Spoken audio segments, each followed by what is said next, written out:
नमस्कार जी। कहानियाँ यादों की में आपका स्वागत है। नानी की कहानियों के अंतर्गत प्रस्तुत है मेरी आज की कृष्ण लीला भाग 4 अघासुर वध एवं ब्रह्मा जी द्वारा कृष्ण जी की स्तुति करना। कंस का संदेह ज्यों-ज्यों दृढ़ होता जा रहा था कि कृष्ण ही देवकी का 8वां पुत्र है, तो कृष्ण की हत्या हेतु उसके प्रयास भी निरंतर बढ़ते ही जा रहे थे। एक समय की बात है, कृष्ण जी ने घने जंगल में अपने बछड़ों को हरी हरी घास खिलाने के लिए ग्वाल बालों को बछड़े सहित ले जाने का कार्यक्रम बनाया। अब जितना अधिक वे घने जंगलों में प्रवेश कर रहे थे, प्राकृतिक दृश्य उतने ही मनोरंजक होते जा रहे थे।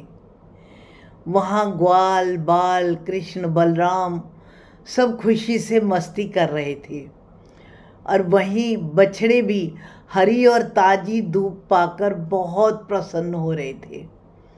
जब कृष्ण जी ग्वाल बाल के साथ मस्ती में खेल रहे थे, तभी अघासुर नामक एक असुर वहाँ पर कृष्ण जी को मारने के उद्देश्य से आया। अघासुर पूतना और बकासुर का छोटा भाई था। वह कंस द्वारा भेजा गया था। अब क्योंकि कृष्ण जी ने पूतना और बकासुर को मारा था, इसलिए वह उन दोनों का बदला भी लेना चाहता था। अघासुर ने योग सिद्धि से अपने शरीर को बढ़ाना शुरू कर दिया और उसने अपने शरीर का इतना विस्तार कर लिया कि उसका खुला हुआ मुंह एक पर्वत के समान लगने लगा। उसकी जिह्वा सारे में फैलकर एक मोटे सर्प के समान हो गई थी। उसका ऊपर का ओठ तो आकाश तक था और नीचे का ओठ धरती पर आ रहा था। उसके दांत ऐसे लग रहे थे मानो कोई पर्वत के शिखर हो, और उसकी जिह्वा को देखकर ऐसे लग रहा था मानो वह कोई मार्ग हो जिसके ऊपर की चला जा सकता है। ऐसी उसकी जिह्वा हो रही थी। वो किसी विशाल पशु की बहुत बड़ी मूर्ति के जैसे हो गया था। विशाल पर्वत गुफा के जैसे ही उसके मुंह के अंदर अंधकार लग रहा था और सांस लेने से गर्म हवा आंधी के जैसे बह रही थी। हर सांस के साथ मछली जैसी दुर्गंध भी आ रही थी। क्योंकि वो सारा रास्ता घेर कर बैठा था, इसलिए ग्वाल बाल को उनके मुंह के अंदर प्रवेश करने के अतिरिक्त और कोई रास्ता ही नहीं मिल रहा था।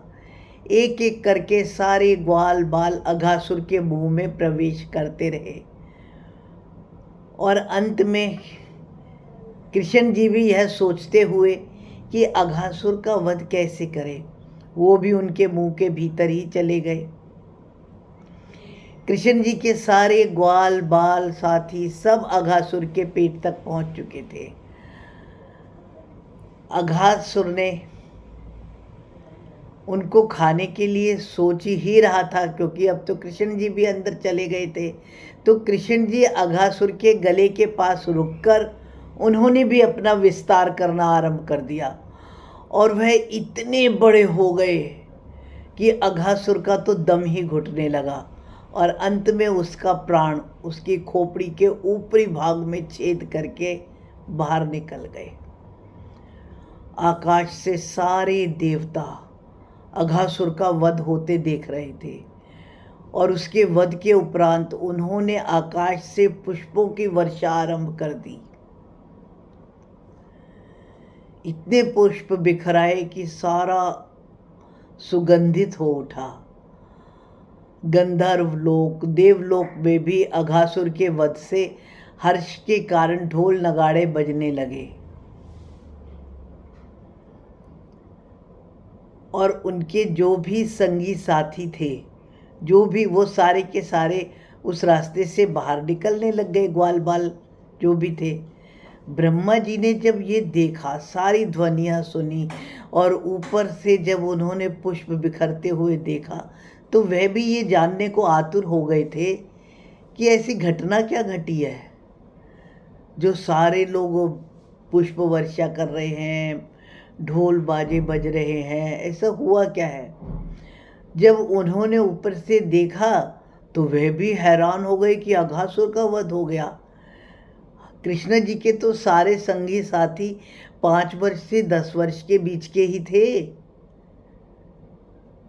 और उनके हैरान होने के बाद उन्होंने कुछ सोचा और फिर उसके पश्चात सब घर, कृष्ण जी ग्वाल बालों को लेकर के अपने घर चले गए, और किसी ने भी अपने घर में 1 वर्ष तक इस घटना का उल्लेख किया ही नहीं कि वहाँ पर वन में उनके साथ ऐसा हुआ। अब ऐसा क्यों हुआ, आइए आपको बच्चों के 1 वर्ष तक अपने घर में कोई भी चर्चा ना करने का कारण बताते हैं। अघासुर की मृत्यु के बाद सारे बालक बहुत प्रसन्न हुए और उन्होंने बछड़ों को घास चरने के लिए छोड़ दिया और खुशी खुशी नाचने लगे। वो सारे के सारे अपनी पोटलियाँ खोलकर जो उन्होंने दूर रखी थी अपना खाना निकालने लगे और मजाक कर रहे थे। और ब्रह्मा जी इस घटना को जब विस्मय से देख रहे थे तो वो समझ नहीं पा रहे थे कि कृष्ण जी जैसा छोटा सा बालक ऐसे आश्चर्यजनक कार्य कर कैसे पा रहा है। हालांकि उन्हें पता था कि कृष्ण जी भगवान हैं, परंतु फिर भी हो सकता है वो उनकी लीलाएं ही देखना चाह रहे हों और खुद भी उनकी लीला का भाग बनना चाह रहे हों। ऐसा सोचते हुए ब्रह्मा जी ने सारे बालकों और सारी गाय बछड़ों का सबका अपहरण कर लिया। कृष्ण जी सब कुछ समझ गए कि यह सब ब्रह्मा जी ने करा है। ब्रह्मा जी देखना चाहते थे कि अब कृष्ण जी क्या करेंगे। वापस जाकर ग्वाल बालों के माता पिता को क्या कहेंगे, बछड़ों के साथ वहाँ जो गाय होंगी वो कैसे रहेंगी, वो वृंदावन में कौन सा मुँह लेकर जाएंगे। ब्रह्मा जी ऐसा ही सोच रहे थे, परंतु ऐसा कुछ भी नहीं हुआ। कृष्ण जी ने अपना विस्तार कर लिया और वो खुद ही बछड़ों और ग्वाल बालों के रूप में बन गए और हमेशा के जैसे वृंदावन लौट गए। माता ने हमेशा के जैसे ही अपने बच्चों और बछड़ों के आने की सूचना सुनी तो वो सब भी प्रसन्न होकर अपने बच्चों से प्यार करने लगी। इस समय वृंदावन में सिर्फ प्रेम का ही भाव बचा था। गाय अपने बछड़ों से बहुत प्यार कर रही थी। माताएं तो अपने बच्चों को केवल प्यार ही प्यार कर रही थी।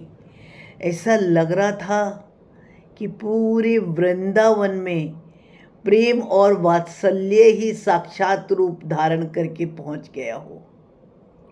वहाँ के फूल, वहाँ की कली, वहाँ की नदी सब सुंदर, स्वच्छ और निर्मल हो चुके थे। पूरे वृंदावन में कृष्ण जी ने ही अपने रूप का विस्तार करते हुए प्रकट हो रहे थे। इस तरह से लगभग 1 वर्ष व्यतीत हो गया था और जब 1 वर्ष पूरा होने को ही था तो कृष्ण जी हमेशा के जैसे ही वन में जाते थे बच्चों को लेकर के, तो उन्हें अपने बछड़े और ग्वाल बाल थोड़ी दूरी पर दिखे। ब्रह्मा जी को तो अब कृष्ण जी की लीला देखने के बाद कृष्ण जी के भगवान होने का पूरा विश्वास हो गया था। वो तो खुद ही बेहद लज्जित हो रहे थे कि उन्होंने कृष्ण जी के सामने क्यों अपनी योग शक्ति दिखाने का दुस्साहस किया। ब्रह्मा जी ने जब सारे गोप, ग्वाल और बछड़े श्री कृष्ण जी को लौटाए तो कृष्ण जी ने भी अपना विस्तार समेट लिया। उसके उपरांत कृष्ण जी जो कि विष्णु जी के ही अंश थे, उन्होंने ब्रह्मा जी को अपना विष्णु रूप, पीतांबर पहने हुए, 4 भुजाएं जिनमें शंख, चक्र, पद्म और गदा धारण किए हुए थे, ऐसा अपना रूप प्रकट किया। ब्रह्मा जी की व्यग्रता भी दूर हो गई और वह अपने वाहन हंस से उतरकर विष्णु जी यानी कि कृष्ण जी के समक्ष आए और उनकी स्तुति करने लगे। उसके पश्चात जब वह असली ग्वाल बालों के साथ वृंदावन वापस पहुँचे, तब ग्वाल बालों ने अपने माता पिता से अघासुर के वध की चर्चा की। 1 साल तक वह तो योग निद्रा में थे, उन्हें पता ही नहीं कि वह 1 साल के बाद में घर आ रहे हैं। उन्हें तो लगा कि वह उस दिन के बाद में आज ही घर आ रहे हैं।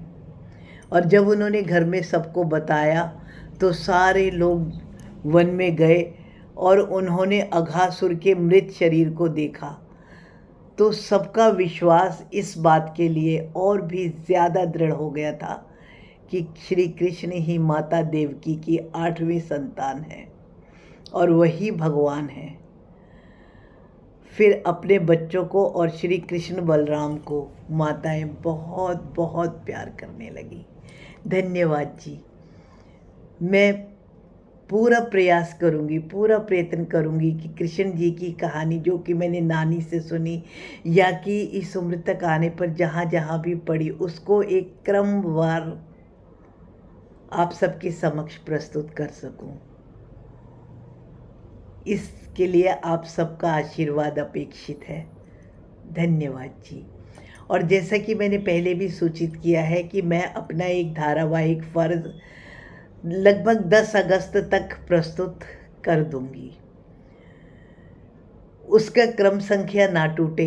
आप अगर चाहते हैं तो उसे क्रम से ही सुनना, तो कृपया मेरी चैनल को सब्सक्राइब कर लें। धन्यवाद जी।